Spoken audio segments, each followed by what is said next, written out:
আপনার পেটে বাচ্চা দিলাম, এই বাচ্চা পেটে আসার পর আপনার পেট বড় হয় নাই, ফেরাউন বুঝ পায় নাই, তার বাহিনীও বুঝতে পারে নাই। খবরদার খবরদার, আপনি টেনশন করবেন না, আমি আল্লাহ আপনার পেটে যে বাচ্চা দিয়েছি স্বাভাবিক কোন বাচ্চা না, অস্বাভাবিক একজন বাচ্চা।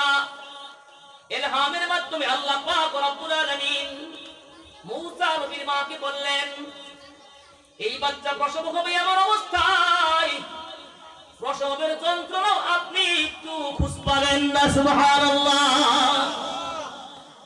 কোন ধাত্রী প্রয়োজন হবে না। আল্লাহ তাআলা বলেন, আমি আল্লাহ কুদরতের মাধ্যমে বিনা প্রসব ব্যথায় ধাত্রী ছাড়া আপনার সন্তান প্রসব করে দিব। সন্তান প্রসব হয়ে গেল। প্রসব হওয়ার পরে মূসা নবীর মা দেখেন এটা কিন্তু ছেলে বাচ্চা। মনে মনে টেনশন আছে না নাই? কি টেনশন? যদি ফেরাউন বুঝতায় হত্যা করে ফেলবে। আল্লাহ তাআলা বলেন, ওয়া আউহাইনা ইলা উম্মি মূসা আন আরদিহি, ও উম্মে মূসা, বাচ্চা প্রসব হয়েছে, আমার পক্ষ থেকে একমাত্র নির্দেশ, প্রথম নির্দেশ, আপনি মা হিসেবে বাচ্চাকে দুধ পান করান, বাচ্চাকে দুধ পান করান, বাচ্চাকে দুধ পান করান। ফাইদা খিফতি আলাইহি ফালকিহি ফিল ইয়াম, ও মূসার মা, যদি আপনি টেনশন করেন, আপনি যদি ভয় পান কেউ এই বাচ্চাকে হত্যা করে ফেলবে, আমার পক্ষ থেকে তোমার প্রতি দ্বিতীয় নির্দেশ, এক মুহূর্ত কাল বিলম্ব করবা না। আমি যে নির্দেশ দিয়ে দিলাম সঙ্গে সঙ্গে এই শিশু বাচ্চাটাকে নীল দরিয়ার ভিতরে তুমি ভাসিয়ে দিবা।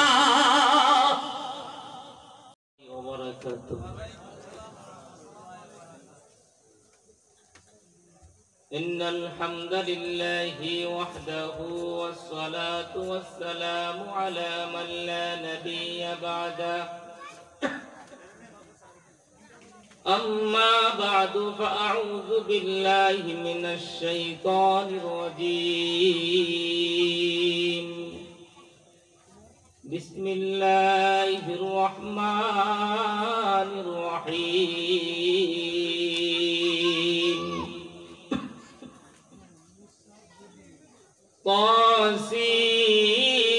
طاسين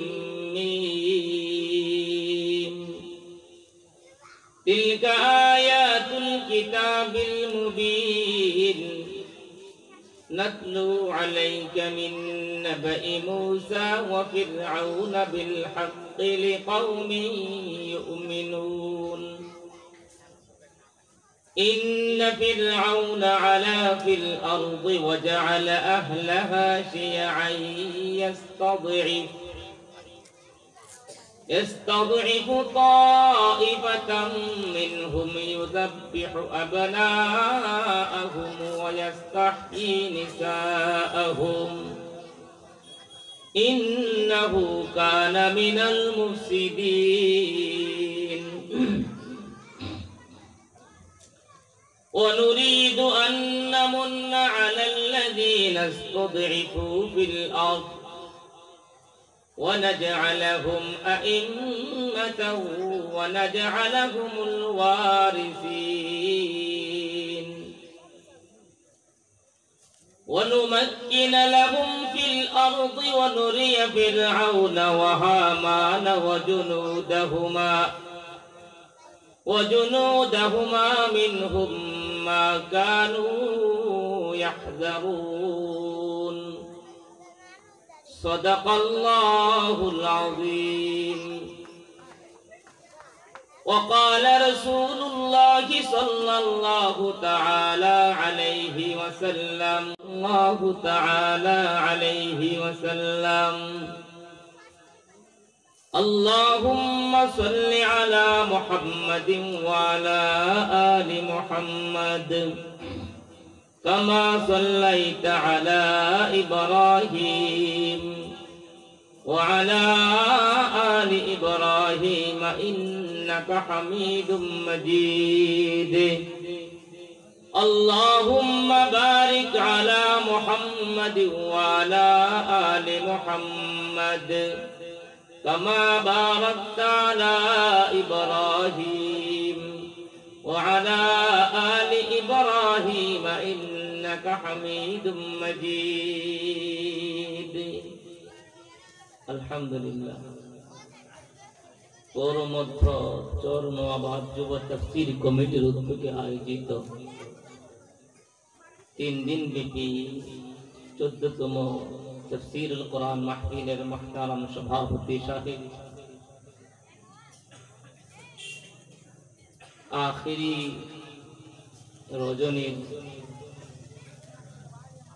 এই পর্যন্ত আলোচনা করেছেন যোগ্য বুজুর্গ উলামায়ে কেরাম সম্মানিত সুধী সমাজ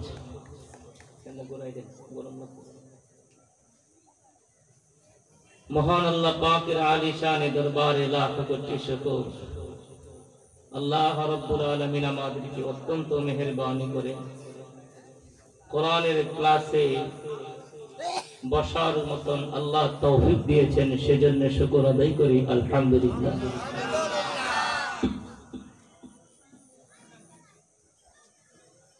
আপনাদের এটা তাফসীর কোরআন মাহফিল আমাদের এই দেশে এই ধর্মীয় অনুষ্ঠানগুলি মোটামুটি কয়েকটা ব্যানারে হয় কয়েকটা শিরোনামে হয় তন্মধ্যে একটি হলো ওয়াজ মাহফিল অনেক সময় শানে রিসালাত হয় বিভিন্ন শিরোনামে হয় কিন্তু সবচেয়ে গুরুত্বপূর্ণ এবং শানদার মজাদার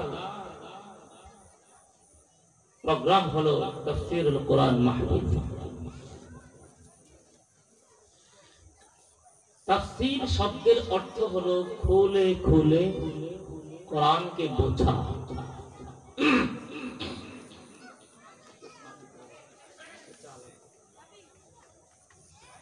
তাফসীর শব্দের অর্থ খুলে খুলে কোরআন বোঝা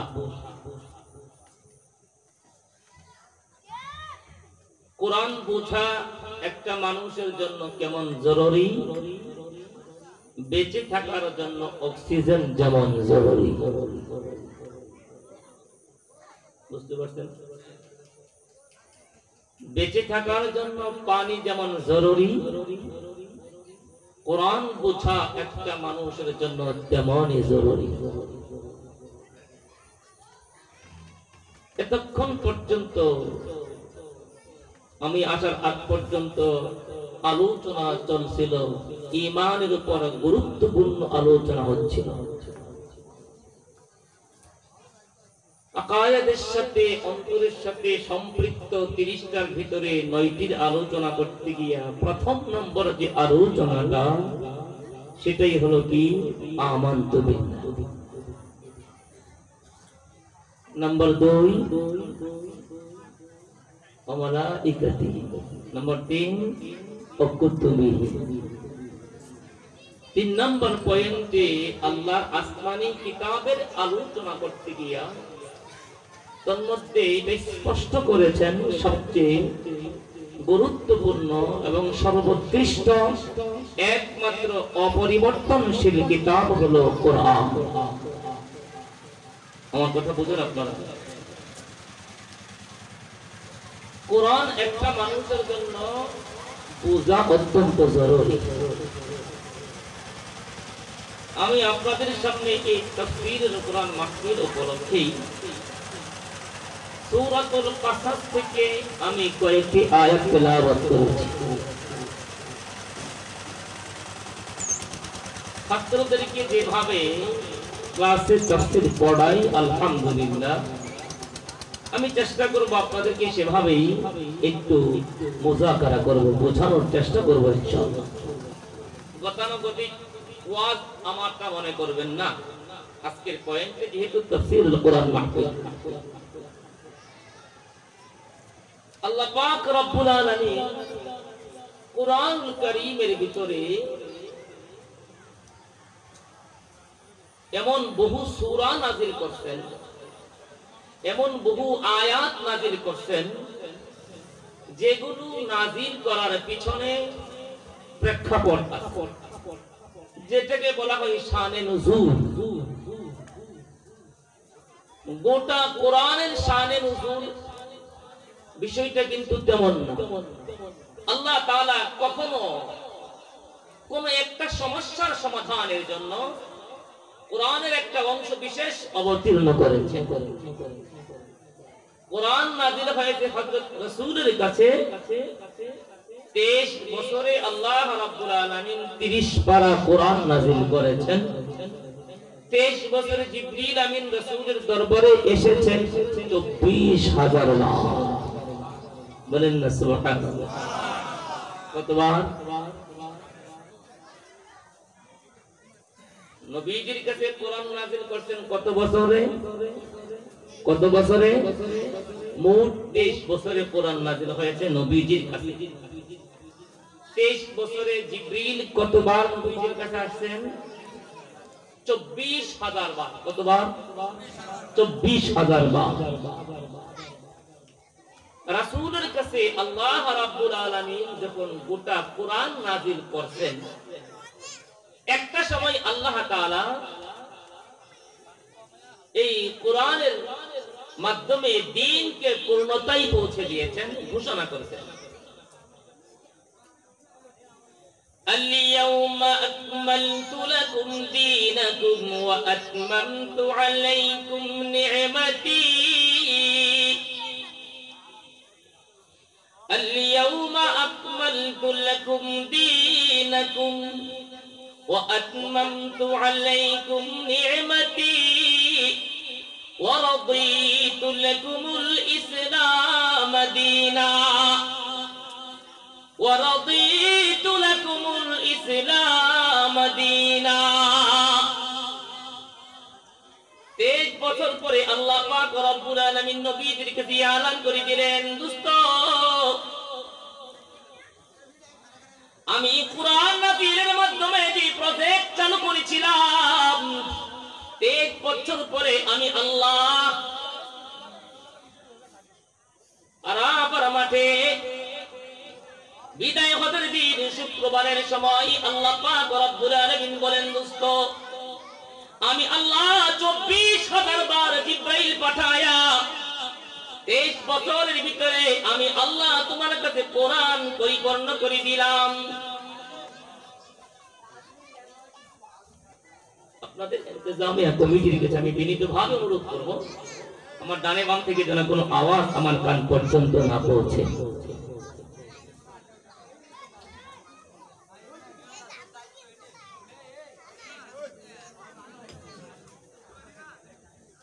আল্লাহ তাআলা কোরআন নাযিল করতেন কত বছরে? আওয়াজ দেন, কত বছরে? 23 বছরে। কোরআন নাযিলের শুরু যখন করেছিলেন আল্লাহ, তখন কি ইসলামের পক্ষের মানুষ ছিল না, ইসলামের বিপক্ষের মানুষ? আওয়াজ দেন, বিপক্ষে না? রাসূলুল্লাহ সাল্লাল্লাহু আলাইহি ওয়াসাল্লামের কাছে যখন সর্বপ্রথম আল্লাহ তাআলা কোরআন নাযিল করলেন, বুখারী শরীফের ভিতরে লম্বা একটা হাদিস, কিতাব বাদিল ওয়াহী, কিভাবে ওহীর সূচনা হয়েছে আলোচনা করতে গিয়ে লম্বা একটা হাদিস নবীজি উল্লেখ করেছেন। নবীজি সাল্লাল্লাহু আলাইহি ওয়াসাল্লামের কাছে জিবরিল যখন নবীজির দরবারে আসলেন, ইয়া রাসূলুল্লাহ ইকরা, তখন পর্যন্ত নবীজি মুহাম্মদ সাল্লাল্লাহু আলাইহি সাল্লামের কাছে কোরআন নাযিল হয় নাই।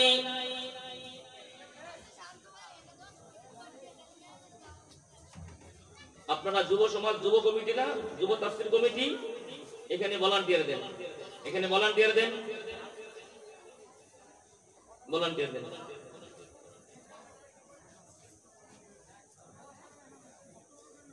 আপনাদের কষ্ট হচ্ছে, কিন্তু আলোচনা করার সময় বাহির থেকে আওয়াজ আসতে যে কষ্ট হয় এটা তো বুঝেন, এটা বুঝেন না?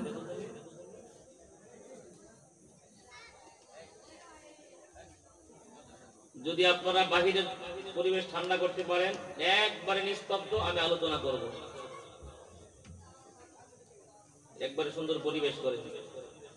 আলহামদুলিল্লাহ আমার জামিয়াতে মাহফিল হয়, মাহফিল করি। আমার মাদ্রাসার মাহফিলে কোনো একটা দোকানও বসতে পারে না, আলহামদুলিল্লাহ। মানে মাহফিল যেদিন, মাদ্রাসার মাহফিল যেদিন হয় সেই দিন মনে হয় যেন একবারে নীরব রাস্তাঘাট, কিন্তু এমনি সবসময় বিজি রাস্তা, শহরের পরিবেশ, কিন্তু মাহফিলের দিন ফুল, একবারে নিস্তব্ধ। কারণ যেখানে কোরআনের আলোচনা হবে সেখানে সবচেয়ে সুন্দর পরিবেশ করতে হবে।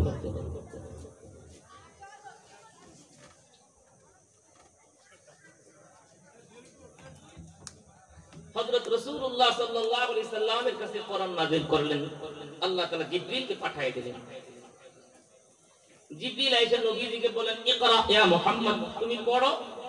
নবীজি বললেন, মা আনা বিকারিন, আমি পড়তে জানি না। এইভাবে নবীজি প্রথমবার বলেন আমি পড়তে জানি না। এই কথা বলার পরে জিবরিল একটা চাপ দিছে নবীকে, ধইরা বুকে ধইরা একটা চাপ দিছে। জিবরিলের চাপ শক্তি কম না বেশি কল্পনা করা যায়? প্রথমবার চাপ দিতে, চাপ দেওয়ার পরে ছেড়ে দিছে। নবীজি বলেন, ছেড়ে দেওয়ার পরে জিবরিল আমাকে বললেন, ইকরা, পড়ো মুহাম্মদ। নবীজি বললেন, মা আনা বিকারিন। এইভাবে নবীকে পরপর তিনটা চাপ দিছে। কয়টা? তিনটা। প্রথম দুই চাপে বলছে আমি পড়তে পারি না, জিবরিল বলছে পড়ো। তৃতীয়বার চাপ দেওয়ার পরে জিবরিল বলছে, ইকরা বিসমি রাব্বিকাল্লাযী খালাক। এভাবে সূরা আলাকের প্রথম 5টা জিবরিল আয়াত তেলাওয়াত করলেন, নবীজি সাথে সাথে মুখস্থ করে ফেললেন। সুবহানাল্লাহ। একটু টাচ দিলেন বিষয়টা বলার বোঝানো। হযরত রাসূলুল্লাহ সাল্লাল্লাহু আলাইহি সাল্লামকে জিবরিল চাপ দিছে। চাপ দেওয়ার পরে অবস্থাটা কেমন নবীজি নিজেই বলেন, তার জুফু ফুআদুহু। নবীজি বলেন, আমার বুক তখন ধরফর ধরফর থরথর করে কাঁপতেছিল। সুবহানাল্লাহ। قال رسول الله صلى الله تعالى عليه وسلم إني خشيت على نفسي إني خشيت على نفسي زملوني زملوني يا خديجة। নবীজি সাল্লাল্লাহু আলাইহি সাল্লাম খাদিজা রাদিয়াল্লাহু তাআলা আনহার কাছে চলে গেলেন। খাদিজা, গারে গারের ভিতরে এমন জোরে জোরে চাপ দিয়েছেন, আমি মনে করতেছি কে জানে আমাকে মেরে ফেলতে চায়, আমি ভীত সন্ত্রস্ত। জাম্মিলুনি জাম্মিলুনি, আমার গায়ে জ্বর আসছে, আমাকে তোমরা কম্বল জড়িয়ে দাও, চাদর আবৃত করে দাও।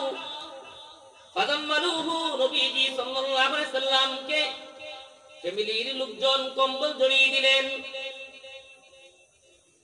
খাদিজা রাদিয়াল্লাহু তাআলা আনহা বললেন, ইয়া স্বামী আমার, ঘটনা কি? নবীজি সাল্লাল্লাহু আলাইহি সাল্লাম বললেন, ঘটনা এই, আমি গাড়ি ঘাড়ের ভিতরে এমন একটা মানুষ দেখছি, মক্কা নগরীতে দীর্ঘ 40 বছরের ভিতরে এমন কোন মানুষ দেখি নাই। খাদিজা, শুধু তা নয়, আমি যখন গাড়ি ঘাড় থেকে নেমে আসতেছিলাম, আসার সময় পিছন দিক থেকে একটা আওয়াজ পাইলাম। আমি যখন পিছনের দিকে তাকাইলাম, তাকায় দেখি আসমান আর জমিনের মধ্যবর্তী ফাঁকা জায়গায় আমার দিকে বড় বড় চোখ করে তাকায় আছে। যেই মানুষটাকে আমি কোনোদিন দেখি নাই, অপরিচিত একটা মানুষ, কিন্তু তাকায় দেখি আসমান আর জমিনের মধ্যবর্তী ফাঁকা জায়গায় আমার দিকে দিকে বড় বড় চোখ করে তাকিয়ে আছে। ইন্নী খাশিতু আলা নাফসি, ইন্নী খাশিতু আলা নাফসি। খাদিজা, আমার ভয় হয় কে জানি আমাকে মেরে ফেলতে চায়। কোরআন নাযিল হচ্ছে, এখনো কেউ জানে না কি হয়ে গেছে। নবী বলতে পারতেছে না যে নাযিল হয়েছে কি। খাদিজা রাদিয়াল্লাহু তাআলা আনহা নবীর স্ত্রী। মা বোনেরা কি আওয়াজ দিয়ে শুনতেছেন আমার? আচ্ছা, মা বোনেরা ভালো করে শুনবেন। কথার ফাঁকে ফাঁকে অনেক সুন্দর সুন্দর মেসেজ আপনারা পাবেন, এগুলি আপনাদের জন্য চলার পথের পাথে হবে ইনশাআল্লাহ। মনে রাখবেন একটি কথা, অধিকাংশ মহিলারা জাহান্নামে যাবে শুধুমাত্র স্বামীর নাফরমানির কারণে। অধিকাংশ মহিলারা স্বামীর নাফরমানির কারণে জাহান্নামে যাবে। অধিকাংশ মহিলা, স্বামী যত ভালো বড় বুজুর্গই হোক, স্ত্রী কিন্তু তার স্বামীকে বড় পীর মানতে রাজি না। স্বামী বড় নেতা, স্ত্রী তাকে কর্মীও মানতে রাজি না। স্বামী অনেক বড় মাস্তান, ক্যাডার, স্ত্রী তাকে কিছুই মনে করে না। লো পাওয়ার, বিড়ালের চেয়ে লো পাওয়ার স্ত্রীর কাছে স্বামী। মানে মহিলাদের স্বভাব হলো স্বামীদের কৃতিত্ব, স্বামীদের অর্জন, এগুলো তারা স্বীকৃতি দিতে চায় না। মা বোনেরা কান লাগায় শুনে দোয়া তো করেন যে আমাদেরকে খাদিজার মতন বানায় দেন, আল্লাহ আপনাদেরকে খাদিজার মতন বানায় দিক। আমরাও দোয়া করি। খাদিজার মতন কখন হবেন? যখন স্ত্রী হিসাবে স্বামীর কাছে খাদিজার মতন প্রমাণ করতে পারবেন। খাদিজা রাদিয়াল্লাহু তাআলা আনহাকে নবীজি সাল্লাল্লাহু আলাইহি ওয়াসাল্লাম বললেন, জাম্মিলুনি জাম্মিলুনি জাম্মিলুনি খাশিতু আলা নাফসি। আমি ভয় পাচ্ছি কে জানি মেরে ফেলতে চাই। খাদিজা রাদিয়াল্লাহু তাআলা আনহা বললেন, ইয়া রাসূলুল্লাহ, কাল্লা কাল্লা ওয়াল্লাহি লা ইউযিকাল্লাহু আবাদা। খাদিজা রাদিয়াল্লাহু তাআলা আনহা বললেন, স্বামী আমার, আপনি যে বিবরণ দিয়েছেন আপনি ভীত সন্ত্রস্ত। না না, আল্লাহ পাকের কসম করে বলতেছি স্বামী, ওয়াল্লাহি লা ইউযিকাল্লাহু আবাদা। আপনার মতন মহৎ মানুষকে আমার আল্লাহ লাঞ্ছিত করতে পারে না। খাদিজা রাদিয়াল্লাহু তাআলা আনহা প্রথমেই স্বামীর অর্জনকে স্বীকৃতি দিয়েছেন এবং তাকে নির্ভয় করেছেন, তাকে কি ভরসা দিয়েছেন, তাকে আপন করে নিয়েছেন, আলিঙ্গন করেছেন, তার ভয় দূর করে দিয়েছেন। ঠিক না বেঠিক? একজন স্বামীর জন্য স্ত্রী হলো কাপড়ের মতো, পোশাকের মতো। স্ত্রীর জন্য স্বামী হলো পোশাকের মতো। একজন আরেকজনকে আবরণ করতে হয়, আবৃত্তি করতে হয়। একজন আরেকজনের সব সময়ের সবকিছু তার কি হবে, সমবেতায় ব্যথিত হবে, তার সহযোগী হবে। এটার নাম স্বামী আর স্ত্রী। খাদিজা রাদিয়াল্লাহু তাআলা আনহা বললেন, নবী আপনি টেনশন করবেন না, আল্লাহ তাআলা আপনাকে বেইজ্জতি করবেন না, লাঞ্ছিত করবেন। এই কথা বলার পরে খাদিজা রাদিয়াল্লাহু তাআলা আনহা নবীজির 5টা গুণের কথা উল্লেখ করছেন। কয়টা গুণ? বুখারীর হাদিস বলতেছে আপনাদের কাছে, বুখারীর হাদিস। খাদিজা রাদিয়াল্লাহু তাআলা আনহা প্রথমেই নবীজির 5টা গুণ বলছেন। তখনও কিন্তু নবী হিসাবে মক্কা নগরীতে আত্মপ্রকাশ পায় নাই, কেবল আসছে খাদিজার কাছে ফার্স্ট ঘরে। এখান থেকে একটা সুন্দর শিক্ষণীয় বিষয়, আপনি আপনার স্ত্রী, আপনি আপনার স্বামীর সাথে ঘর সংসার করছেন 20, 30, 40, 50, 60 বছর। আপনার জীবন যৌবন রঙিন করেছেন আপনার স্বামী। আপনার মনের চাহিদা পূরণ করার জন্য কখনো দেশে কখনো বিদেশে সংগ্রাম করেছে, রাত দিন পরিশ্রম করেছে। দিন যায় আপনার কালার উজ্জ্বল হয়, স্বামীর কালার নষ্ট হয়। ঠিক না? স্বামীর সুন্দর চেহারাটা এক ফ্যাকাশে হয়ে যায়, স্ত্রীর চেহারা উজ্জ্বল হয়, কারণ স্বামী অনবরত চেষ্টা করে আপনার মুখে হাসি ফোটাবার জন্য। ঘটনাক্রমে কোনো একদিন হয়তো স্বামী আপনার কোনো একটা বাজার, কোনো একটা আপনার মনের চাহিদা পূরণ করতে পারে নাই, মনের ভুলেই হোক আর ক্ষমতার বাহিরে থাকার কারণেই হোক, এমন বদমেজাজি মহিলা বহুত আছে, সাথে সাথে তখন মুখের উপর বলে অমুকের ঘরে বিয়ে করার পরে জীবনটাই শেষ করে দিলাম। এমন কমজাত বদবখত হতভাগা মহিলা আছে না? না, আপনাদের এলাকাতে একটাও নাই। সব রাবিয়া বসরিয়া খাদিজাতুল কুবরার মতন বুজুর্গ না। মহিলারা মা বোনেরা মনে করবো এই হুজুরে কইতে আনলো দাওয়াতে, আমরা কাজ করতেছি। বাস্তব না বাস্তব? খাদিজা রাদিয়াল্লাহু তাআলা আনহা বললেন, ওয়াল্লাহি লা ইউযিকাল্লাহু আবাদা ইন্নাকা লাতাসিলুর রাহিমা ওয়া তাহমিলুল কাল্লা ওয়া তাকসিবুল মা'দুম ওয়া তাকরিদ যায়িফ ওয়া তুঈনু আলা নাওয়াইবিল হাক্কি। খাদিজা রাদিয়াল্লাহু তাআলা আনহা বললেন, স্বামী আমার, আপনার মতন মহান মানুষকে আল্লাহ তাআলা ধ্বংস করতে পারে না। আপনি তো এমন একজন মহৎ মানুষ, ইন্নাকা লাতাসিলুর রাহিমা, আপনি তো আত্মীয়তার সম্পর্ক ছিন্ন করেন না, বরং যদি কোনো মানুষ আত্মীয়তার সম্পর্ক ছিন্ন করতে চাই, আপনি হাজারো কষ্ট করার পরেও আপনি সেই সম্পর্ক বন্ধন করে দেন। আত্মীয়তার সম্পর্ক ছিন্ন করা বেঈমানের লক্ষণ, আত্মীয়তার সম্পর্ক বন্ধন মজবুত করা ঈমানের লক্ষণ। আমাদের বর্তমান সমাজ ব্যবস্থায় আত্মীয়তার সম্পর্ক খুব নাজুক অবস্থায়। বোনদের বিয়ের পরে তো ভাইদের সাথে ততক্ষণ যোগাযোগ থাকে, বাপ থাকে ততক্ষণ, বাবার মৃত্যু তখন ভাই বোনের সম্পর্ক নষ্ট। কারণ এখন সম্পর্ক রাখলে বোনের ভাইয়ের সম্পদ দিতে হবে, ঠিক না?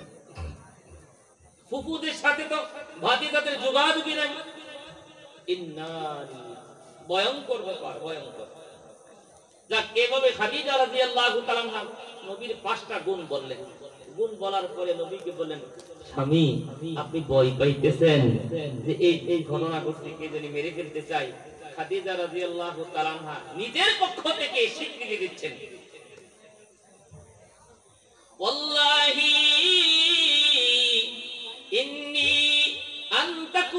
ইন্নী আরজু আন তাকুনা নাবিয়্যা হাদিহিল উম্মাহ।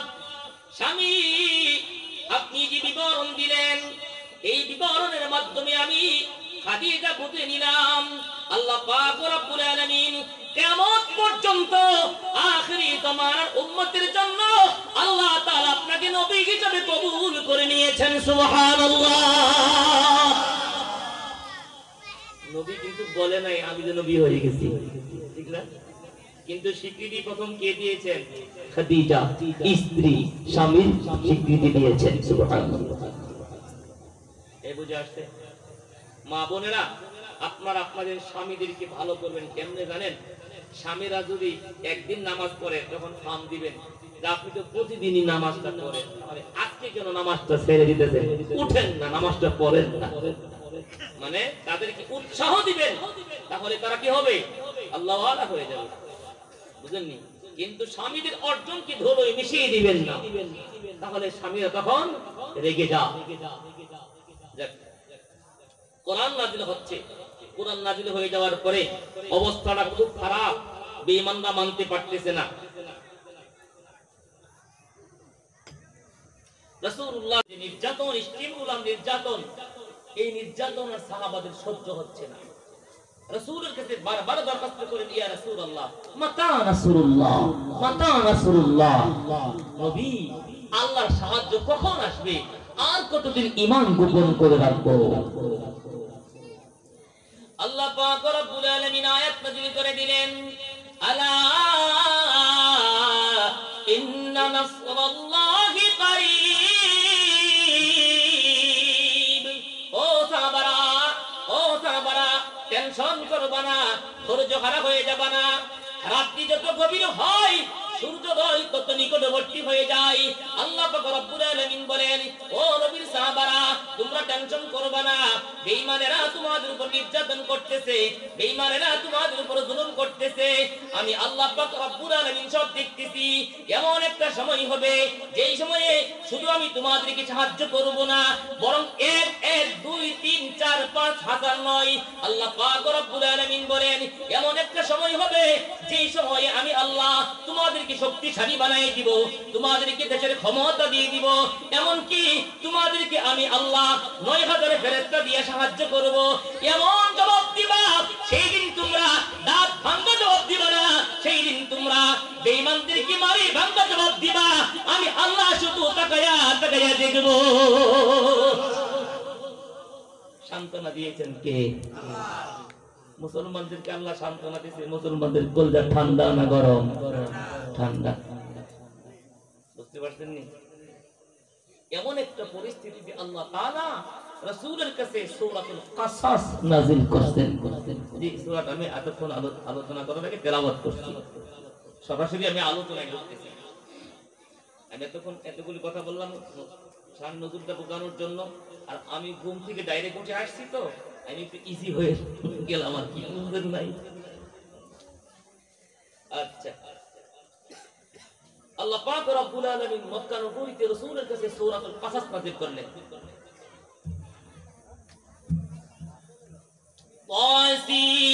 তাসিম মিম তিলকা আয়াতুল কিতাবিল মুবিন।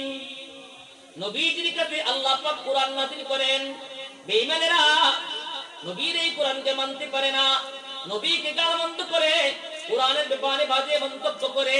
আল্লাহ পাক রব্বুল আলামিন বলেন, ও বেঈমানেরা, আমি সূরার শুরুতে মাত্র 3টা অক্ষর আমি তোমাদের সামনে পেশ করলাম। যদি তোমাদের ক্ষমতা থাকে বলো এই 3টা অক্ষরের কি অর্থ হবে। মুফাসসিরিন কেরামগণ বলেন, কিয়ামত পর্যন্ত এই হুরুফে মুকাত্তাতের অর্থ কোন বিজ্ঞানী পর্যন্ত আবিষ্কার করতে পারবে না। একবারে সূরার শুরুতেই গোটা দুনিয়ার সমস্ত শক্তি, ক্ষমতা, জ্ঞান, বিজ্ঞানকে আল্লাহ তাআলা চিরদিনের জন্য ক্ষম করে দিয়েছেন। এটার নাম কোরআন। আল্লাহ তাআলা বললেন, তিলকা আয়াতুল কিতাবিল মুবিন। বেঈমানরা বিশ্বাস করো না, সন্দেহ করো? আল্লাহ তাআলা বলেন স্পষ্ট কিতাবের আয়াতগুলি। রাসূলুল্লাহ সাল্লাল্লাহু আলাইহি সাল্লামকে আল্লাহ পাক রব্বুল আলামিন সান্ত্বনা দিচ্ছেন একটা ঘটনার মাধ্যমে। ফেরাউন এবং মূসার একটা ঘটনার মাধ্যমে আল্লাহ পাক নবীকে সান্ত্বনা দিচ্ছেন। ভালো করে মনে রাখবেন, আল্লাহর এই জমিনের উপরে, আসমানের নিচে আল্লাহ তাআলা সবচেয়ে বেশি ঘৃণা করেন অহংকার, জুলুম। সবচেয়ে বেশি অপছন্দ করে অহংকার, জুলুম। অহংকার আর জুলুম যাদের ভিতরে ঢুকে তারা হয় স্বৈরাচার। তারা কি হয়? তারা কি হয়? আপনি চেয়ার খান, আপনি চেয়ারে আসেন।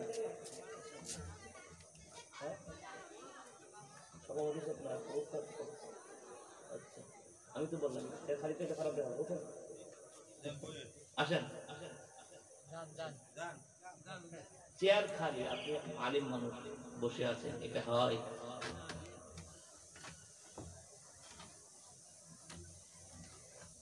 কি বললাম? জুলুম আর অহংকার আল্লাহর কাছে সবচেয়ে বেশি ঘৃণিত। যারা এই দুইটা জিনিস গ্রহণ করে তারা হয় স্বৈরাচার। আমার সাথে বলেন তো, আমার সাথে বলবেন, জুলুম আর অহংকার যে এই দুটি গ্রহণ করে সে হয় স্বৈরাচার। কথা বুঝছেন তো? আচ্ছা, এবার আলোচনা করতে আল্লাহ তাআলা রাসূলের কাছে হযরত মূসা আলাইহিস সালাম এবং ফেরাউনের একটা ঘটনা রাসূলের কাছে বর্ণনা করতেছেন।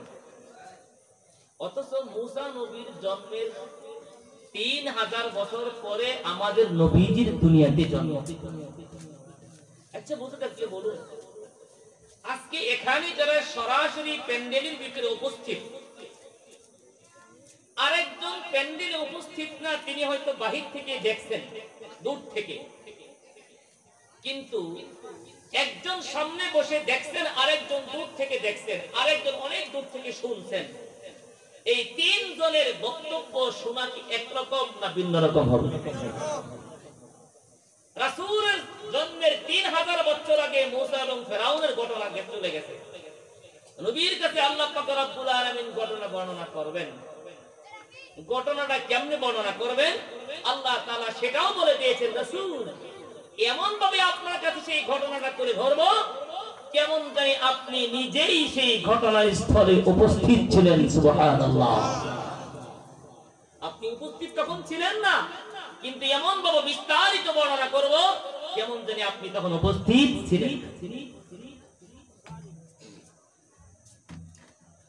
আল্লাহ তাআলা বলেন, নাতিলু আলাইকা মিন নাবাই মূসা ওয়া ফিরআউনা বিল হাক্কি লিকাওমি ইউমিনুন।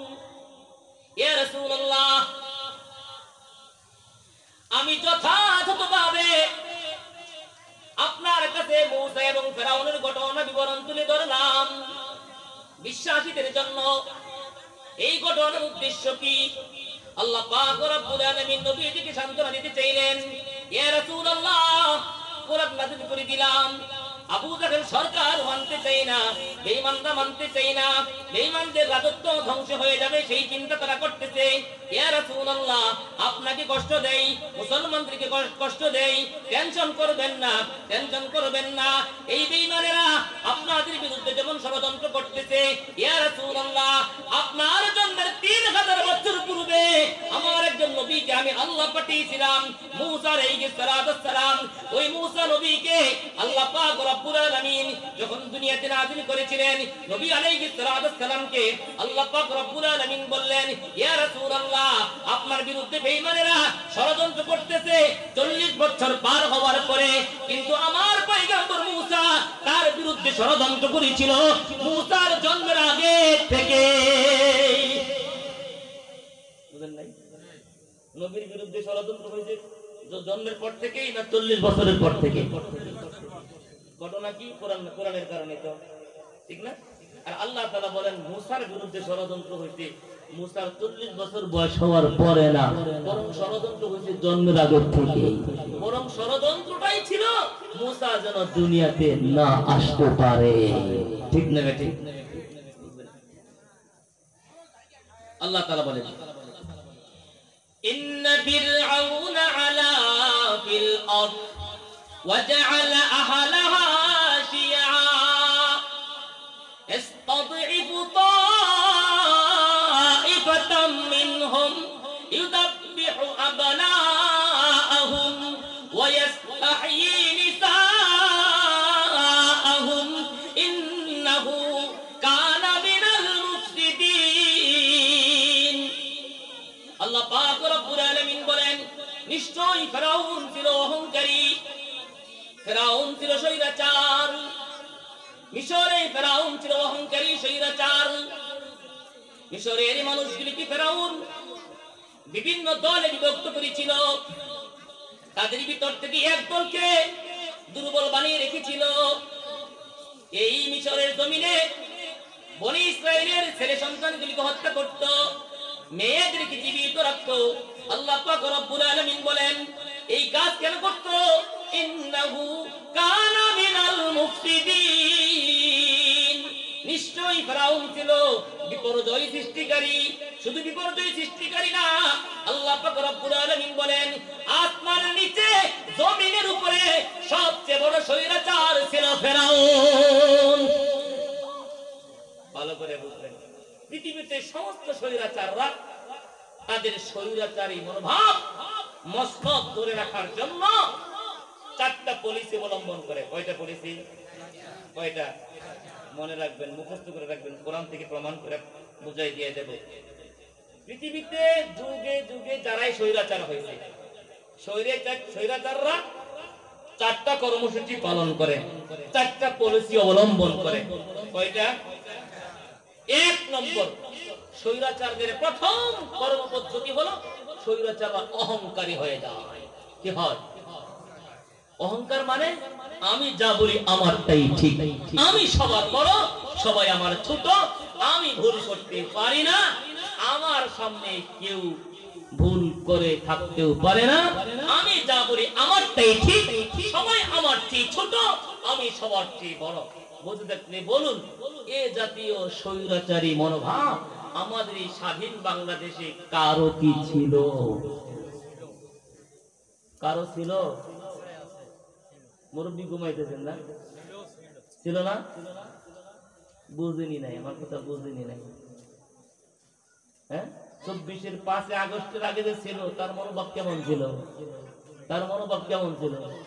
রাবিয়া বসরিয়া ছিল, রাবিয়া বসরিয়া ছিল, মাঝে মাঝে পট্টি লাগাইতো, সূর্য ওঠার পরে ফজরের নামাজ পড়তো।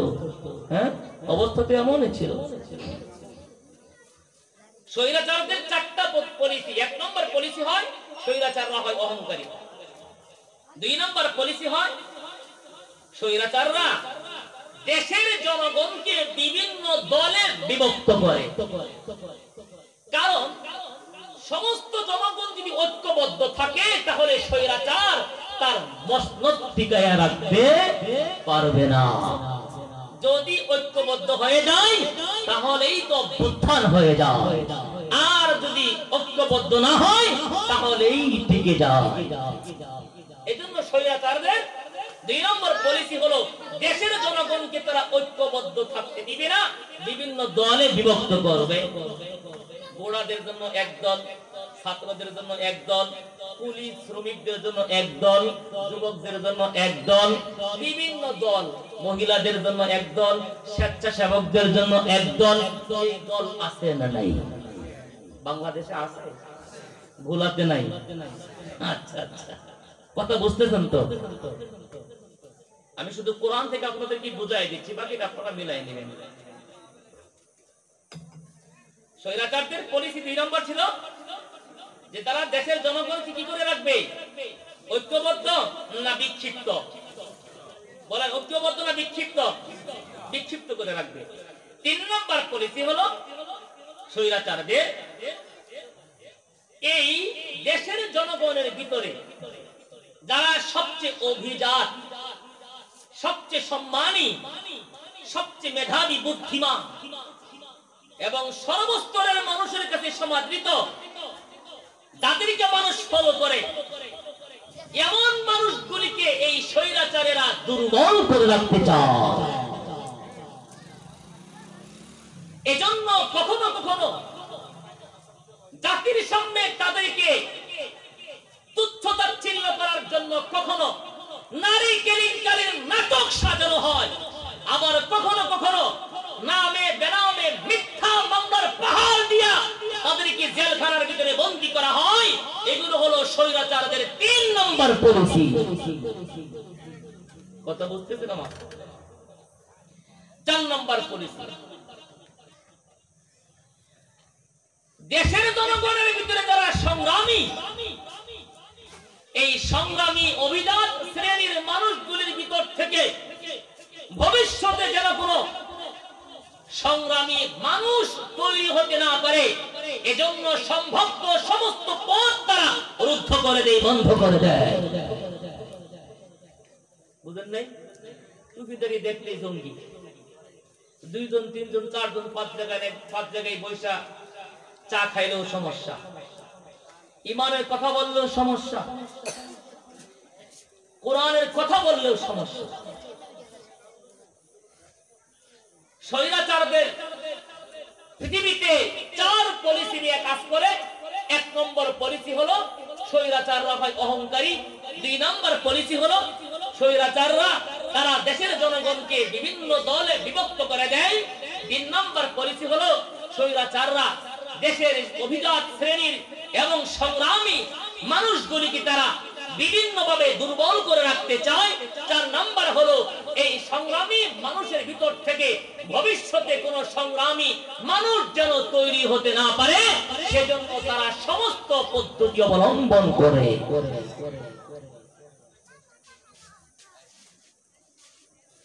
স্বৈরাচাররা যেগুলি করে আল্লাহ তখন দেখে কি দেখে না?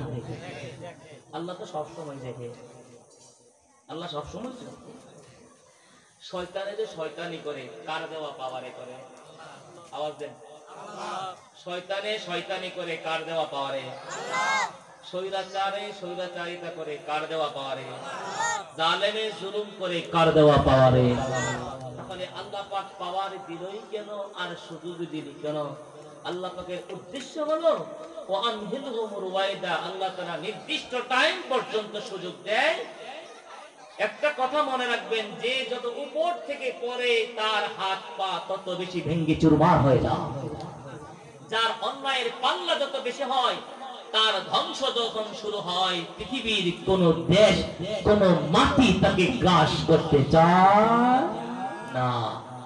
দুনিয়াতে আছে না গেছে এটাও এখন দুনিয়ার মানুষ নিশ্চিত বলতে পারে না। কি বুঝুন তো?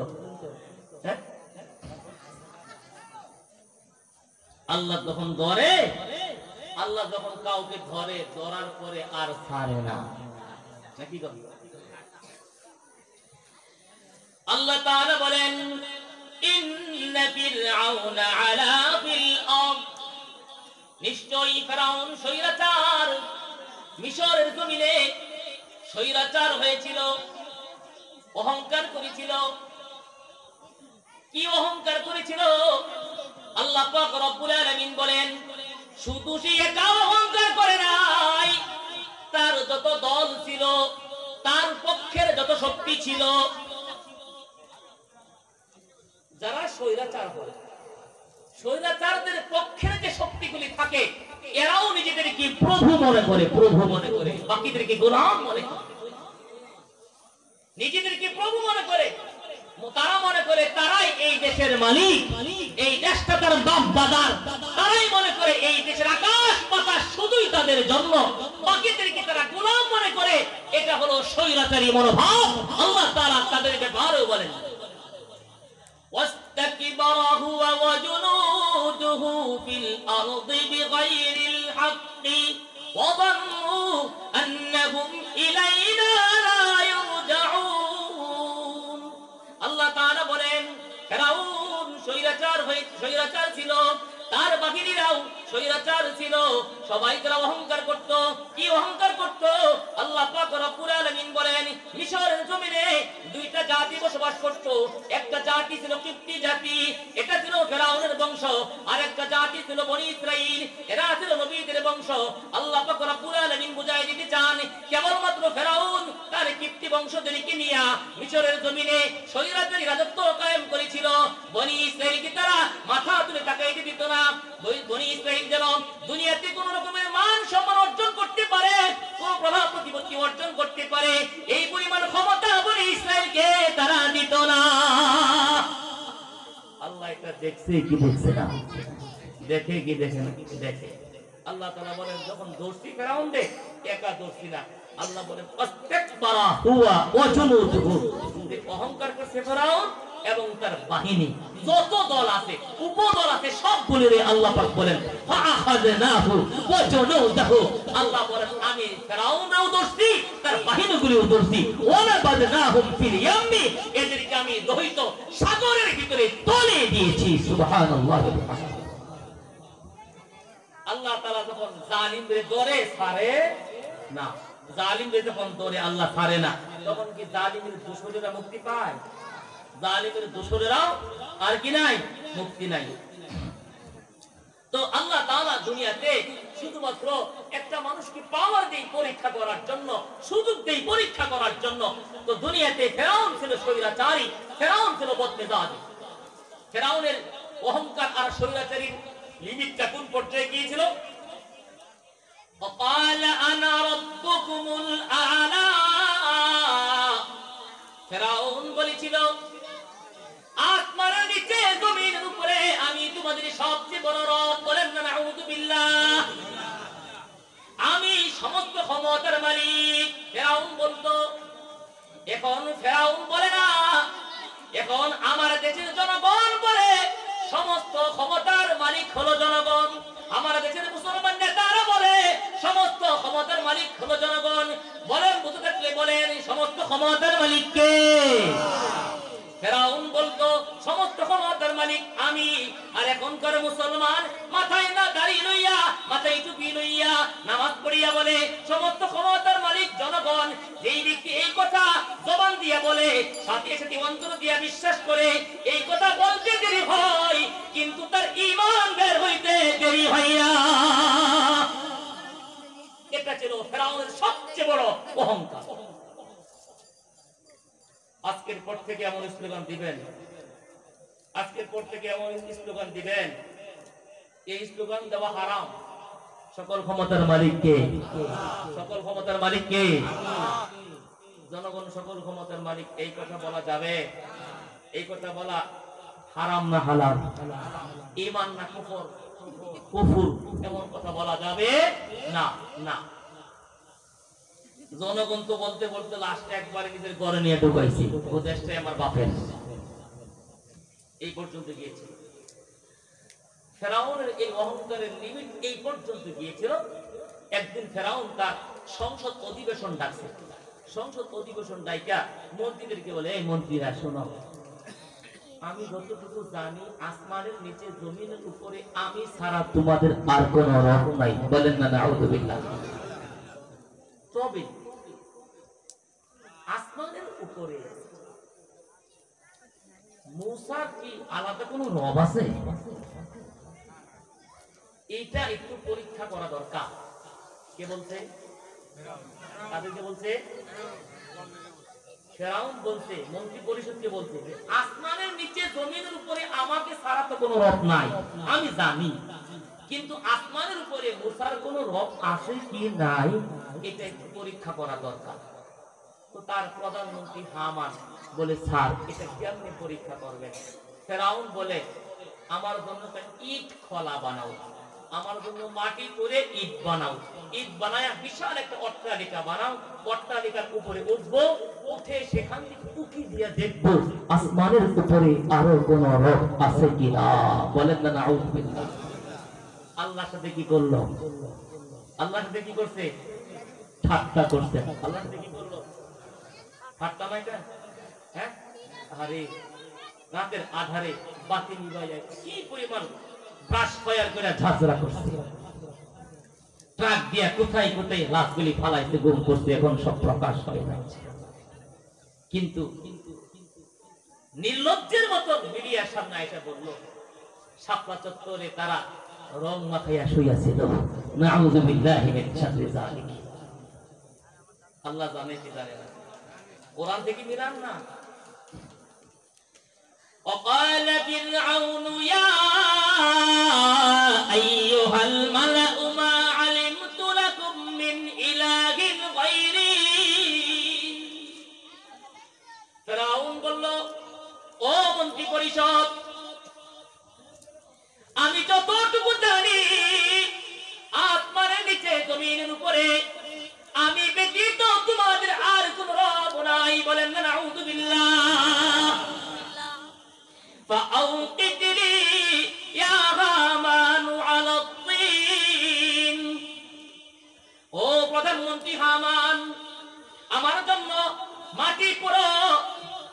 মাটি পুরে কি করবা? ফাজআল লি সারহা, বিশাল বড় একটা অট্টালিকা বানাইবা। অট্টালিকা বানায় কি করব?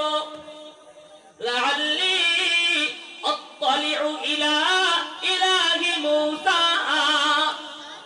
ফেরাউন বলল, হামান, মূসা তো এক রবের দাওয়াত দেয়। মূসা কার দাওয়াত দেয়? মূসা তো ওয়াহদানিয়তের দাওয়াত দেয়, এক আল্লাহ পাকের কথা বলে। ছেলেদেরকে হত্যা করতেছেন, ঘটনা যেভাবে যাচ্ছে আর কয়েক বছর পরে তো কাজকর্ম করানোর জন্য কোন পুরুষ কর্মকর্তা কর্মচারী পাওয়া যাবে না। কারণ বনি ইসরায়েলের কোন ছেলে যদি জীবিত না থাকে আমরা কাজ করানো পারে দিয়া, কারণ ছেলের কাজ তো আর মহিলা করতে পারে? পারে? আচ্ছা, ছেলের কাজ কি মহিলা করতে পারে? তারপরেও সমান অধিকার চায়। কি পরিমাণ নির্ভুল, কি পরিমাণ বোকা। হামান এই প্রস্তাব দিল যে দিন দিন সংখ্যা বা কমতেছে ছেলেদের, বনি ইসরাইলের। এই বুড়ারা মারা যাওয়ার পরে আমাদের কাজকর্ম করানোর জন্য কোনো লেবার থাকবে না। ফেরাউন তখন আইন পরিবর্তন করলো। এই আইন যে 1 বছর ছেলেগুলি জীবিত রাখা হবে, আর 1 বছর ছেলেগুলি মারা হবে। এটা কি আল্লাহর আসমানি আইন নাকি মানব রচিত আইন? মানব রচিত আইনের পরিবর্তন হয়। আল্লাহর আসমানি আইনের কোনো পরিবর্তন আছে? পরিবর্তনের দরকার হয়? দরকারই তো হয় না। হ্যাঁ, মন যা চায় তাই করে, এটার নাম মানব রচিত আইন। কয়েক বছর আগে তো ঘড়ির কাঁটা 1 ঘন্টা এগিয়েও দিয়েছিল, কিন্তু কয়েকদিন রাখতে পারছে? সব এলোমেলো হয়ে গেছে। এটা হলো কম বুদ্ধি, মানব রচিত থিওরি। সব ডাস্টবিনের মতন দুর্গন্ধযুক্ত পচা। এবার ফেরাউন আইন করে দিল, 1 বছর ছেলেদেরকে জীবিত রাখবা, আরেক বছর ছেলেদেরকে মেরে ফেলবা। আল্লাহ পাক রব্বুল আলামিন সব দেখতেছেন। আল্লাহ পাক রব্বুল আলামিন বলেন, ফেরাউন বনি ইসরাইলের উপরে জুলুম নির্যাতন করতেছে, তার কিছু পরিকল্পনা আছে, তার ষড়যন্ত্র চলতেছে। আল্লাহ পাক রব্বুল আলামিন বলেন, আমারও কিছু পরিকল্পনা আছে। বছরের পর বছর বনি ইসরাইলকে সে গোলাম বানায় রাখছে, বনি ইসরাইলকে নির্যাতন করতেছে, জুলুম করতেছে। আল্লাহ পাক রব্বুল আলামিন আমার 1 নম্বর পরিকল্পনা হলো, যে মানুষগুলিকে দুর্বল বানায় রাখতো, আমি আল্লাহ ওই মানুষগুলিকে আমার পক্ষ থেকে বিশেষ দয়া করতে চাই। দয়া করবেন কে? আল্লাহ। আল্লাহ যদি দয়া করে দুনিয়ার কেউ থামায় রাখতে পারবে? বলেন পারবে? দেখেন না 5 আগস্টের আগে আর পরে পুরা দেশের চিত্রটাই পাল্টে গেছে, ঠিক না বেটি? এটা কেন? আল্লাহর দয়া। যে জমিনে রক্ত দেয় বেশি, সেই জমিনটা ইসলামের জন্য উর্বর হয় তত বেশি। আল্লাহ তাআলা বলেন, وَنُرِيدُ أَن نَّمُنَّ عَلَى الَّذِينَ اسْتُضْعِفُوا فِي الْأَرْضِ। মিশরের জমিনে যেই বনি ইসরাইলকে দুর্বল করে রাখতো, আল্লাহ তাআলা বলেন, আমার 1 নম্বর পরিকল্পনা হলো, আমার পক্ষ থেকে বনি ইসরাইলকে আমি দয়ার চাদর দিয়ে ঢেকে নিতে চাই। ওয়ানাজআলাহুম আইম্মা। 2 নম্বর পরিকল্পনা, আল্লাহ পাক রব্বুল আলামিন বলেন, শুধু তা নয়, যেই বনি ইসরাইলকে ফেরাউন জুলুম নির্যাতন করত, যেই বনি ইসরাইলকে মাথা উঁচু করে দাঁড়াইতে দিত না, আল্লাহ তাআলা বলেন, আমি আল্লাহর 2 নম্বর পরিকল্পনা হলো, ওই বনি ইসরাইলকে আমি আমার দ্বীনের ধর্মের ইমাম বানাই দিতে চাই। পরিকল্পনা কার? আল্লাহ। ওয়ানাজআলাহুম আইম্মা ওয়ানাজআলাহুমুল ওয়ারিসিন। আল্লাহ তাআলা বলেন, শুধু ধর্মের ইমাম নয়, এতদিন পর্যন্ত ফেরাউন যেই মসনদে বসিয়া বসিয়া বনি ইসরাইলের উপর স্ট্রিম রুলার চালাইছে, নির্বিচারে শিশু হত্যা করছে, নির্বিচারে বনি ইসরাইলকে হত্যা করছে, জেলের ভিতরে ঢুকাইছে, গোলামের মতো ব্যবহার করছে। আল্লাহ পাক রব্বুল আলামিন বলেন, আমার আল্লাহর ফয়সালা হলো, আমি আজকের পর থেকে সেই ফেরাউনের মসনদ ওই দুর্বল বনি ইসরাইলের হাতে উঠায়া দিতে চাই। ওয়ানাজআলাহুমুল ওয়ারিসিন। আমি শুধুমাত্র ধর্মীয় ইমাম বানাইবো তা না, একদিকে তারা হবে মসজিদের ইমাম, আরেকদিকে তারা হবে সমাজের ইমাম। একদিকে সমাজের নেতৃত্ব দিবে, আরেকদিকে মসজিদ ইমামতি করবে, একদিকে রাষ্ট্র পরিচালনা করবে। আল্লাহ পাক রব্বুল আলামিন বলেন, আমি আল্লাহ ওই দুর্বল বনি ইসরাইলকে এতদিন মায়ের খাওয়ার পরে সবর করতে, ধৈর্য ধারণ করছে, তাওয়াক্কুল করছে আল্লাহর উপরে। আল্লাহ পাক রব্বুল আলামিন বলেন, যখন কোনো মাসলুম তাওয়াক্কুল করতে পারে আল্লাহর কাছে, আর যখন কোনো মাসলুম সবর করতে পারে আল্লাহ পাকের কাছে, আল্লাহ পাক রব্বুল আলামিন বলেন, আমি আল্লাহ তাকে এই পরিমাণ তাকে সুবর্ণ সুযোগ দিয়ে দেই, যেই সুবর্ণ সুযোগের কথা তারা কোনোদিন চিন্তাও করতে পারে নাই। ইন্নামা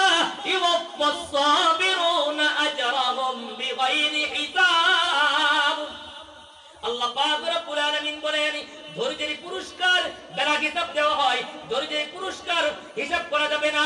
আল্লাহ পাক রব্বুল আলামিন বলেন যেই মানুষগুলি নির্যাতিত হলো, যেই মানুষগুলি নিপীড়িত হলো, রক্ত দিল, রক্ত দিয়ে জমিনটা ভেসে গেল, যেই মানুষগুলিকে গুম করলো, খুন করলো, লাশ পর্যন্ত যেই মানুষগুলির পরিবার পাইল না, আল্লাহ পাক রব্বুল আলামিন বলেন সেই বনি ইসরাইলের ব্যাপারে আমার পক্ষ থেকে পরিকল্পনা, আমি আল্লাহ ওদেরকে মিশরের রাষ্ট্র ক্ষমতা দিতে চাই। পরিকল্পনা কার? বাংলাদেশে আল্লাহ পাকের এই পরিকল্পনা করলে আল্লাহর বিরুদ্ধে গণ অভ্যুত্থান করতে পারবেন আপনারা না?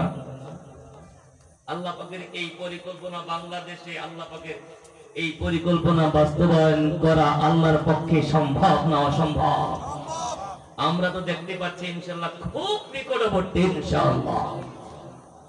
আচ্ছা, আল্লাহ তাআলা বলেন আমি ওই দুর্বল বনি ইসরাইলকে ধর্মের ইমাম বানাবো এবং তাদেরকে রাষ্ট্র ক্ষমতা দেব। এখন একটা প্রশ্ন আসে যে রাষ্ট্র ক্ষমতা আল্লাহ দিল, কিন্তু হুজুররা কি আর রাষ্ট্র চালাইতে পারবো? যেমন মনে করেন এখন একটা নিউমার আছে, মনে কিছু নিয়েন না, আপনাদের এলাকার বড় বুজুর্গ আলেম, যোগ্য বুজুর্গ, জবরদস্ত আলেম, ওনার ওয়াজ শুনতে ভালো লাগে, তেলাওয়াত শুনতে ভালো লাগে, চরিত্র ভালো, লেনদেন ভালো, নামাজ ভালো, ইবাদত বন্দেগী সবই ভালো, বাবা মনটনে চলে না, সুখ শান্তিতে চলে, জীবনে কারো কাছে তিনি যায়ও না, চুরিও করে না, বাটপারিও করে না, এক কথায় উনার মতন ভালো মানুষ এলাকাতে দ্বিতীয় জন পাওয়া দুষ্কর, সবার কাছে খুব ভালো। কিন্তু যখন হুজুর বলে যে আমি একটু জনগণের খেদমত করতাম চাই, সামনে একটু সুযোগ দিবেন, তখন বলে হুজুর আপনার মতন পচা মানুষ আরেকটাও নাই। বলে কি বলে না? বলে হুজুর এই কাজ আমলে বলে না। যারা এই কথা বলে তাদের ঈমানের সমস্যা। ভালো মানুষের জন্য এই কাজ, ভালো মানুষের জন্যই এই কাজ। কারণ যে মানুষ নিজে ভালো থাকতে পারে না, যে মানুষ তার নিজের উপরে কনফিডেন্স নেই, সে তো আরেকজন একটা দায়িত্ব নিতে পারবে না।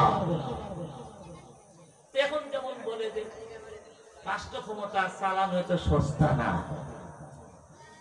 আল্লাহ তাআলা বলেন আমি যদি কাউকে রাষ্ট্র ক্ষমতা দেই আর তার ব্যবস্থা করার পরে আমি যদি দায়িত্ব তারটা নেই, দুনিয়ার কেউ কি তাকে ওখান থেকে সরাইতে পারবে? বলেন। আল্লাহ বলেন وَنُمَكِّنَ لَهُمْ فِي الْأَرْضِ وَنُمَكِّنَ لَهُمْ فِي الْأَرْضِ وَنُرِيَ فِرْعَوْنَ وَهَامَانَ وَجُنُودَهُمَا مِنْهُمْ مَا كَانُوا يَحْذَرُونَ। আল্লাহ তাআলা বলেন যেই বনি ইসরাইলকে দুর্বল মনে করত, আমি আল্লাহ ওদেরকে রাষ্ট্র ক্ষমতা দিলাম, আমার পক্ষ থেকে রাষ্ট্র ক্ষমতা দিলাম। রাষ্ট্র ক্ষমতা দেওয়ার পরে শুধু কেবলমাত্র রাষ্ট্র ক্ষমতা দিয়া আমার দায়িত্ব সরাই দিলাম না। আল্লাহ পাক রব্বুল আলামিন বলেন আমি আল্লাহর কুদরতি হাত, কুদরতি শক্তি দিয়া তাদেরকে জমিনে প্রতিষ্ঠিত করে দেওয়ার দায়িত্ব আমার আল্লাহর হাতে নিয়ে নিলাম। অনুমাক্কিনা লাহুম ফিল আরদ। আল্লাহ তাআলা বলেন এইভাবে এদেরকে জমিনে প্রতিষ্ঠিত করে দেওয়ার উদ্দেশ্য কি?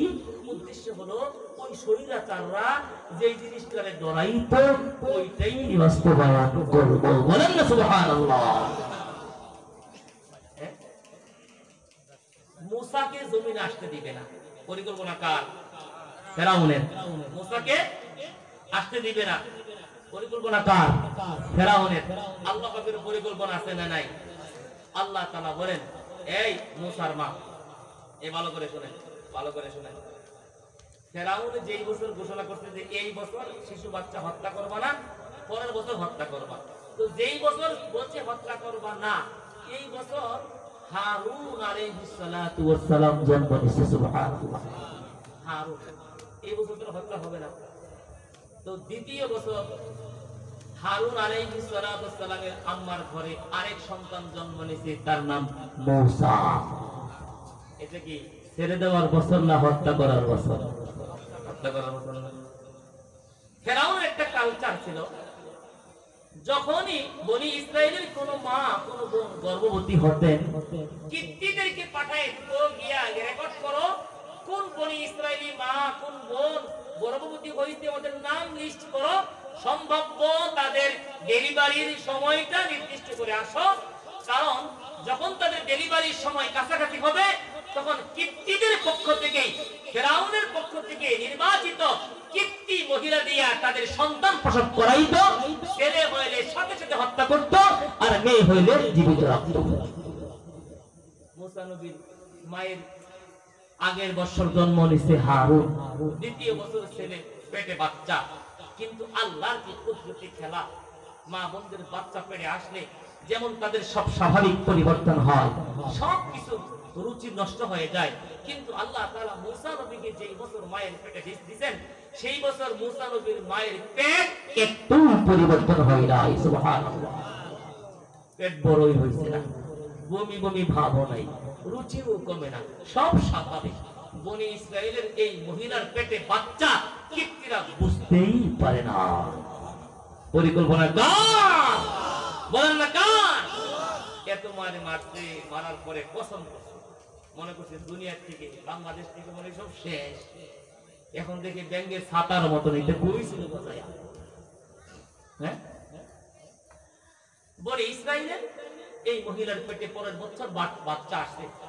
এখন মুসা নবীর মায়ের পেটে বাচ্চা, হঠাৎ করে এই বাচ্চা জন্ম নেবে। মুসা নবীর মায়ের বড় টেনশন। মা বোনেরা ভালো করে শুনবেন, এখন বর্তমান সমাজ ব্যবস্থায় আমাদের মা বোনেরা গর্ভবতী হওয়ার পরে বিভিন্ন সংস্থার মাধ্যমে, বিভিন্ন এনজিওর মাধ্যমে বাড়ি বাড়ি বাসা বাসায় গিয়ে গিয়া মা বোনেরা কে কি গর্ভবতী এগুলি রেকর্ড করে কি করে না। বিভিন্ন জায়গায় গর্ভবতী বাতাও দেয়, দেয় কি দেয় না? খবরদার, খবরদার, এইগুলি হলো সামান্য একটু দুনিয়ার লোভে ঈমান ধ্বংসের পরিকল্পনা। করবেন না, করবেন না, এই কাজ করবেন না আপনারা। আর বাচ্চা পেটে আসার পরে কারণে অকারণে শুধুই কেবলমাত্র বিভিন্ন ডাক্তারের কাছে যাবেন না। আগে আমাদের মা চাচিদের সময় 5টা 10টা 15টা 20টা বাচ্চা হয়েছে, সিজার লাগছে না। এখন একটা বাচ্চা হইতে গেলে সিজার লাগে। কারণ কি? এই যে বিভিন্ন সংস্থার খপ্পরে পড়ে গিয়া এই পরিমাণে গিয়ে তারা পড়ছে। এখন এই ডাক্তার নামের অমানবিক মানুষগুলি মা বোনদের স্বাভাবিক বাচ্চা প্রসবের যে প্রক্রিয়া, সেই প্রক্রিয়ায় বাধাগ্রস্ত করে ফেলে। বুঝে আসছে? হযরত মুসা আলাইহিস সালামের আম্মা জানের পেটে বাচ্চা, মুসা আলাইহিস সালামের আম্মা জানের পেটে বাচ্চা আসছে, কিন্তু পেট ওই সময় বড় হয় নাই। হঠাৎ করে বাচ্চা হয়ে যাবে, কেউ খোঁজ পাবে না। কিন্তু মুসা নবীর মায়ের মনে অনেক বড় একটা আশঙ্কা আছে না নাই? আছে না? আল্লাহ তাআলা সেটাও বলেন, ওয়া আওহাইনা ইলা উম্মি মুসা আন আরদিহি, ও উম্মি মুসা, আমি আপনার পেটে বাচ্চা দিলাম। এই বাচ্চা পেটে আসার পর আপনার পেট বড় হয় নাই, ফেরাউন বুঝতে পায় নাই, তার বাহিনী বুঝতে পারে নাই। খবরদার, খবরদার, আপনি টেনশন করবেন না। আমি আল্লাহ আপনার পেটে যে বাচ্চা দিয়েছি স্বাভাবিক কোনো বাচ্চা না, অস্বাভাবিক একজন বাচ্চা। ইলহামের মাধ্যমে আল্লাহ পাক রব্বুল আলামিন মুসা নবীর মাকে বললেন, এই বাচ্চা প্রসব হবে আমার অবস্থায়, প্রসবের যন্ত্রণা আপনি একটু খুঁজ পাবেন না। সুবহানাল্লাহ। কোন ধাত্রীর প্রয়োজন হবে না। আল্লাহ তাআলা বলেন, আমি আল্লাহ কুদরতের মাধ্যমে বিনা প্রসব দেখাই ধাত্রী ছাড়া আপনার সন্তান প্রসব করে দিব। সন্তান প্রসব হয়ে গেল। প্রসব হওয়ার পরে মুসা নবীর মা দেখেন এটা কিন্তু ছেলে বাচ্চা। মনে মনে টেনশন আছে না নাই? কি টেনশন? যদি ফেরাউনে মুসবায় হত্যা করে ফেলবে, আল্লাহ তাআলা বলেন ওয়া আউহাইনা ইলা উম্মি মূসা আন আরদিহি, ও উম্মে মূসা, বাচ্চা প্রসব হয়েছে, আমার পক্ষ থেকে একমাত্র নির্দেশ, প্রথম নির্দেশ, আপনি মা হিসেবে বাচ্চাকে দুধ পান করান, বাচ্চাকে দুধ পান করান, বাচ্চাকে দুধ পান করান। ফাইদা খিফতি আলাইহি ফালকিহি ফিল ইয়াম, ও মুসার মা, যদি আপনি টেনশন করেন, আপনি যদি ভয় পান কেউ এই বাচ্চাকে হত্যা করে ফেলবেন, আমার পক্ষ থেকে তোমার প্রতি দ্বিতীয় নির্দেশ, এক মুহূর্ত কাল বিলম্ব করবা না। আমি যে নির্দেশ দিয়ে দিলাম, সঙ্গে সঙ্গে এই শিশু বাচ্চাটাকে নীল দরিয়ার ভিতরে তুমি ভাসিয়ে দিবা।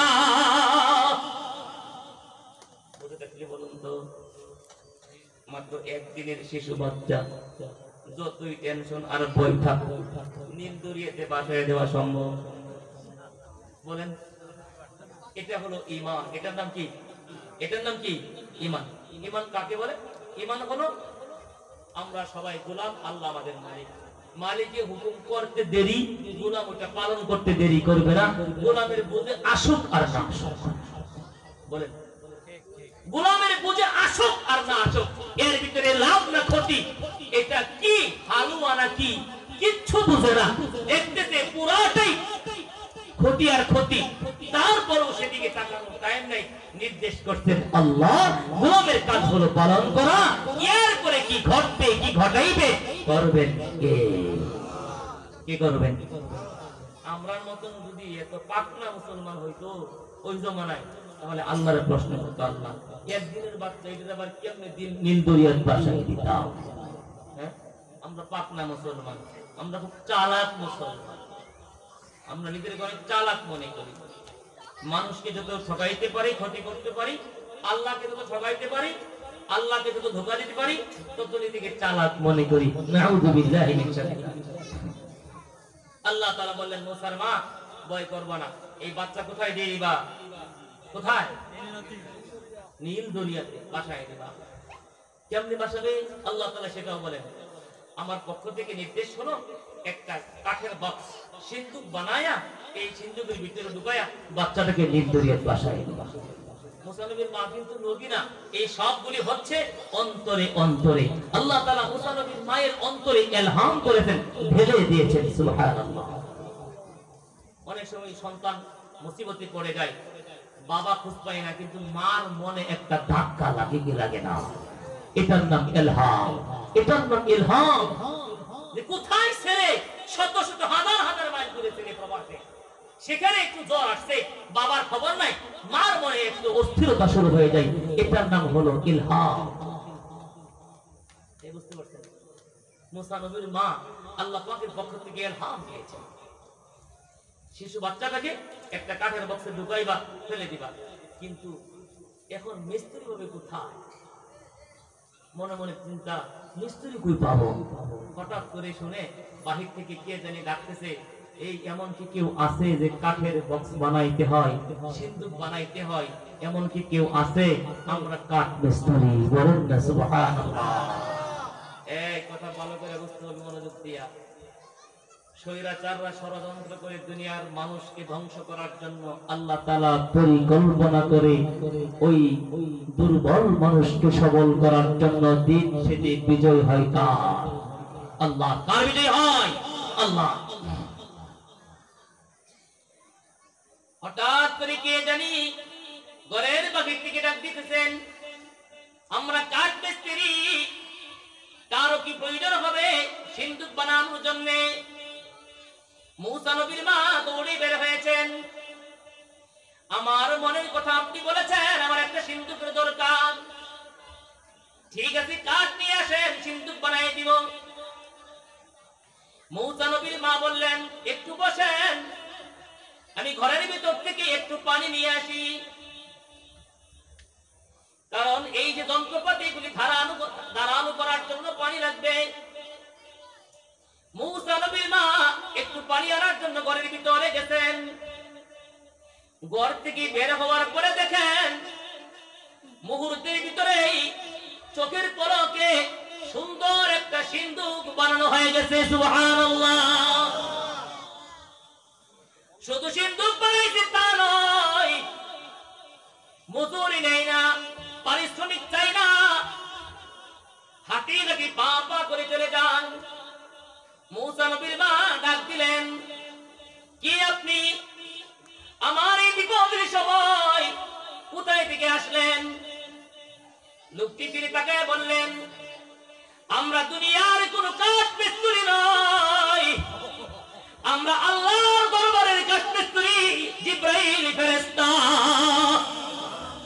যেই মূসাকে ফেরাউন দুনিয়া আসতে দেয় না, ফেরাউন ষড়যন্ত্র করছে, আল্লাহ তাআলা পরিকল্পনা করছে, আমি জিবরাইলের মাধ্যমে সিন্দুক বানায়া আল্লাহর নির্দেশে এই মূসাকে নীল দরিয়ার মাধ্যমে ফেরাউনের রাজ সিংহাসনে লালন পালন করবেন, কিন্তু ফেরাউন খুশ পাইবে না। পরিকল্পনা কার? বলেন কার পরিকল্পনা?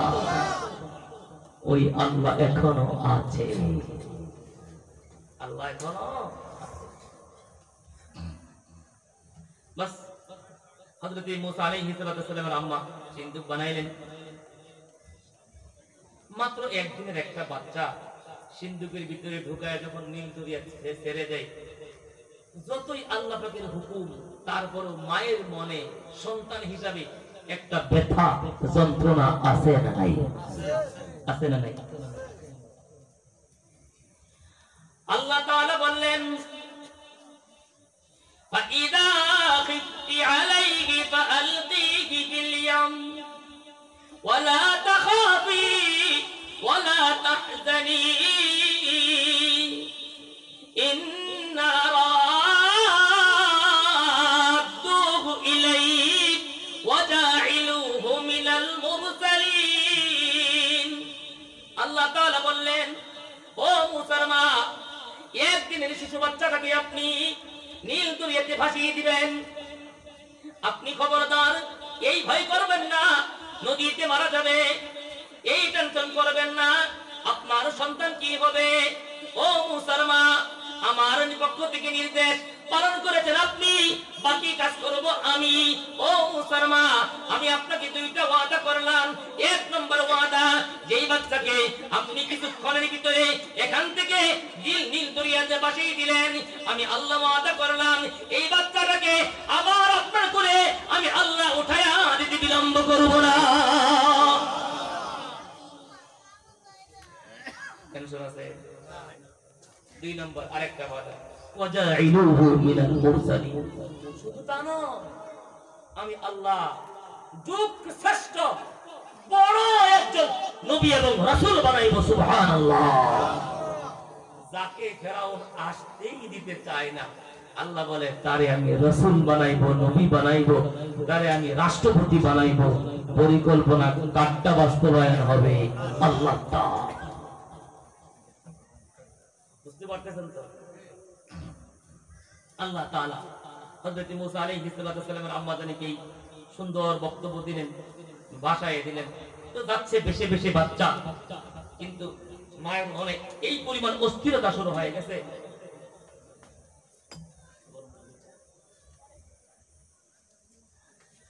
কিন্তু মায়ের মনে অনেক টেনশন, এই বাচ্চাটাকে আমি ভাসিয়ে দিলাম। আল্লাহ তাআলা বলেন, মুসা নবীর মা একবারে অস্থির হয়ে গেছে, বাচ্চার কথা মানুষের সামনে প্রকাশ করে দিলে। বুঝে থাকলে বলুন তো, মুসা নবীর মা মুসাকে শিশু অবস্থায় নীল দরিয়ায় ভাসায় দিছে, সাধারণ মানুষ জানে? কেউ জানে?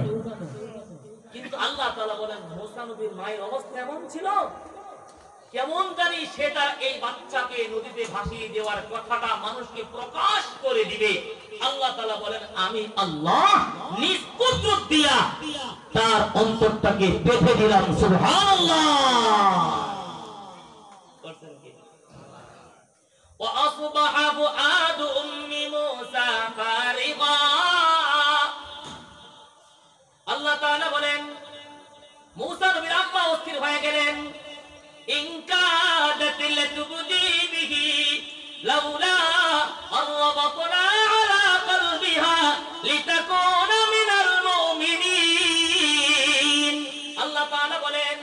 মুসা নবীর মা সন্তানের বিরহ ব্যথায় অস্থির হয়ে গেছে, মানুষের কাছে প্রকাশ করে দিবে উপক্রম হয়ে গেছে। আল্লাহ তাআলা বলেন, না না, আমি আল্লাহ তাআলা আমার পরিকল্পনা বাস্তবায়ন করতে চাই।